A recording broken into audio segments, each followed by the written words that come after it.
Hello and welcome back to another episode of WN Movie Talk. I am Trev and I'm here in DVD Corner again, which means I'm going to be looking through more of my DVDs. It's another batch that I've bought. This is everything I've bought since the last batch video, so I've picked up quite a few again, but we'll rush through these fairly quick. Something else that I also have done though, so keep an eye out for this, it'll be the next video. I'm reorganising my shelves, because basically I've got loads and loads to put in and I've not got a lot of space. So what I'm doing is creating shelves up on the top, and I'm going to put my directors' collections up on the top. So I'm going to move everything from certain directors out of here, put them together up there to create more space. So that'll be my next video, my directors' collection. But that's coming up. Today we're going to look through this next batch of DVDs, Blu-rays that I have bought. There's quite a selection, a variation here. Let's start with this one. Why not? It's on the top of the pile. My Stepmother is an Alien. Now this is a film, Kim Basinger and Dan Aykroyd, that I haven't watched since, it has to be the 80s, maybe the 90s, a very long time. So would time have been good to this? I'm not getting my hopes up. Whenever I watch a Dan Aykroyd film, his comedy seems to have faded quite a bit, except for Ghostbusters, obviously. What did I watch the other night? Spies Like Us was one of the worst 80s comedies. Watching it again, it was just, I thought it was a bit corny. But anyway, my Stepmother is an Alien. Bit of a Christmas horror here.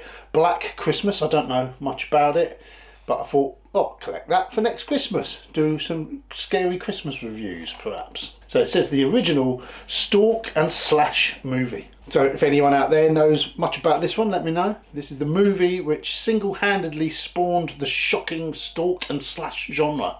But what I did notice is it stars Keir Dullea out of 2001 Space Odyssey. Don't think I've ever seen him in anything else. I've got the sequel, but here's another comedy, Daddy's Home. I really do enjoy the Daddy's Home films. I do love the second one. Mel Gibson and that in there, brilliant. But yeah, Daddy's Home, a classic Will Ferrell film. I bought that 50p, as you can see. Another one I bought for 50p in a charity shop. Oliver Stone's The Doors. This film hasn't dated very well, but I really love The Doors, so it would be interesting to watch it again. But I did try watching it back along on Netflix. It was a bit corny, but it's got the audio commentary and stuff like that on, so worth having a look. Troy, the director's cut. I don't know if you've seen the film Troy, the director's cut here by Wolfgang Petersen, director of films, you know, such as Das Boot. I enjoyed it. It gets a bit of a sort of a knocking, but there's some great sequences in here, and in your post Lord of the Rings CGI era, it was a great retelling of the story of Troy. Real Ghostbusters, Sea Fight, just 4 episodes on there. I would love to get the box set of all the Real Ghostbusters. Massive Real Ghostbusters fan when I was growing up, so I saw it, why not buy it? I did. War movie now, quite a new one, Operation Mincemeat. Another true story. I prefer, if I'm watching a World War II films, I've said it before, I prefer a true story, but Operation Mincemeat, be interesting to watch that. Another war film, 1914, The War to End All Wars. I think it's an actual film and not just a documentary. Another Christmas one, look, Christmas Carol, Patrick Stewart this time. I own this one, but in like paper form, and I saw it and I thought I needed to make up numbers when I was buying 4 for £1, so why not have as many Christmas carols as I can, because I really enjoy the Christmas Carol movies. And this is a film that I haven't seen since the 80s. I did used to really enjoy it. FX, with Brian Dennehy and Brian Brown. I can't really remember much about it, except there's like special effects involved, and one of them is special effects artist, and is it like a bit of an action suspense thriller? Can't remember the plot, but I remember I used to like it when I was younger, so worth having a look at that. A film for ages I've been wanting to add to my collection, Brazil. Never seen it. Terry Gilliam. So yeah, looking forward to having a watch of that. Jonathan Pryce, Bob Hoskins and Robert De Niro. So I think it's a bit of a sort of a 1984 parody, isn't it? Or, you know, a bit satirical. 2-disc special edition of The Fifth Element from Luc Besson. That's another film I haven't watched for a long time. I used to really enjoy it. Chris Tucker used to be a bit frustrating, but classic Bruce Willis in a nice oddball sci-fi. Worth having a look there. Wayne's World 1 and 2. Really used to enjoy the Wayne's World films, so I'll be look forward to having a watch of those again. Saturday Night Live characters, possibly one of the most sort of famous of the Saturday Night Live movies, one of the most successful ones. Yeah, great film. Plural, there's 2 there. I've got a couple of Blu-rays. Top Gun, first of all. I've got Top Gun in a box set up there with other films, but I saw it in Blu-ray and it's cheap and I thought, why not? I haven't watched Top Gun for years. I need to revisit. I've got Top Gun Maverick, so I was going to watch them one after the other. My wife would like to re-watch them with me, so there you go. The extended version of The Invisible Man. I really love this film. It's proper creepy. It's like one of the best ghost films that isn't actually a ghost film. A modern sort of take on gaslighting and that, but yeah, just a really good concept, really well done. And yeah, probably the most sort of nerve-wracking Invisible Man experience, comparing it to things like Hollow Man and Memoirs of an Invisible Man. Yeah, really nerve-shredding. It's a Scorsese film next, New York, New York, with Robert De Niro. I've just watched all that jazz again and really enjoyed it, and I thought, you know what, I've never seen New York, New York.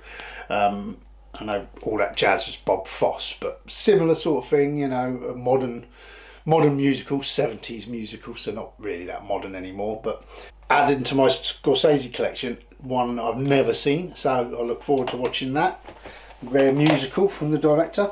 Now, I already had Wrath of the Titans in 3D, but I've got Clash of the Titans and Wrath of the Titans here in a box set, so it was about the same price as Clash of the Titans, so I thought I'll just buy them again and then I can add my Wrath of the Titans 3D Blu-ray to my collection that I've got. I've got a lot of doubles now, so one day I'll do a video about them and if anyone's interested. But yeah, they're a bit corny, but you know me, I like 3D. So I had 99 3D films, now I've got 101.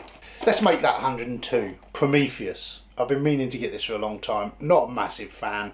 It was only a couple of quid and it's in 3D. And I remember watching it in 3D, and the 3D actually was really good as far as I can remember. So Ridley Scott film there, and I've just watched another Ridley Scott 3D film last week, which I've seen before, Exodus, Gods and Kings, basically the 10 Commandments.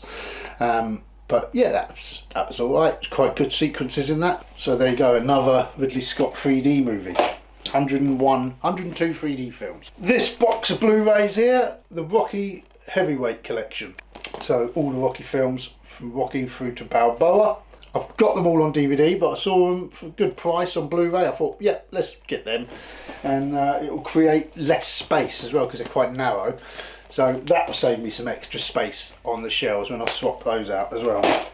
Four Brothers. Now, Nathan had told me about this film, I think, on when we was doing our podcast together. WN Movie Talk podcast. There's episodes of that if you haven't found that already.